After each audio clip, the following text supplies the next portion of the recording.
பார்வைக்கென்ன பொருள் மணமாலைக்கென்ன வழி உன் மௌனம் என்ன மொழி பூவையர் உள்ளத்தில் இந்த மௌனம் சம்மதமே பூவையர் உள்ளத்தில்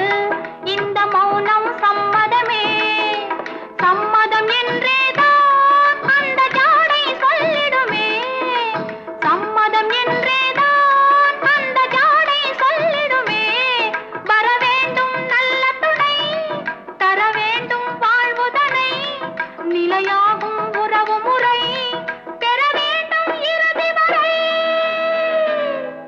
என் கேள்விக்கென்ன